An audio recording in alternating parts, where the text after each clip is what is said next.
Shalom saudara, hari ini kita memperingati kenaikan Tuhan Yesus Kristus ke surga.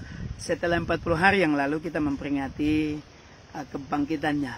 Bapak Ibu Saudara, kisah terangkatnya Yesus ke surga ini dicatat di dalam kitab Kisah Para Rasul, pasalnya yang pertama, ayat 6, 7, 8, 9, 10, dan ayat yang ke-11. Nah, saudara, paling tidak dalam pembacaan ini ada 3 janji Tuhan. Ya, yang pertama, bahwa setelah Yesus naik ke surga, Dia akan mencurahkan Roh Kudus ke atas murid-muridnya. Dan yang kedua, pesan malaikat bahwa Dia akan datang dalam keadaan yang sama seperti Dia naik ke surga. Dan kalau kita perhatikan, ada seorang murid yang bertanya kepada Tuhan Yesus pada ayat yang ke-6. Dia katakan, apakah akan ada pemulihan bagi Israel?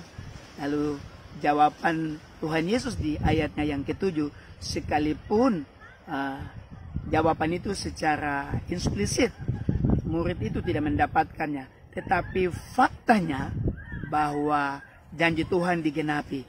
Yang pertama, bahwa setelah Yesus naik ke surga, Roh Kudus akan dicurahkan. Tidak lama, hanya butuh waktu 10 hari, Roh Kudus dicurahkan.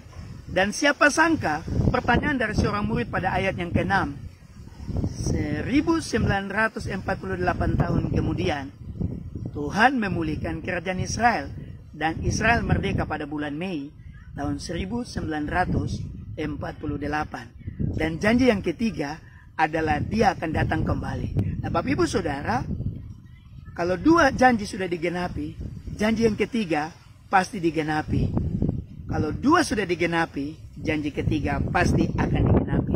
Mau tidak mau, suka tidak suka, Yesus pasti datang. Kalau saya bandingkan dengan janji-janji para pesohor yang ada di Republik ini, ya, ada yang bilang, ya, saya pastikan bahwa si A tidak akan bisa jadi presiden.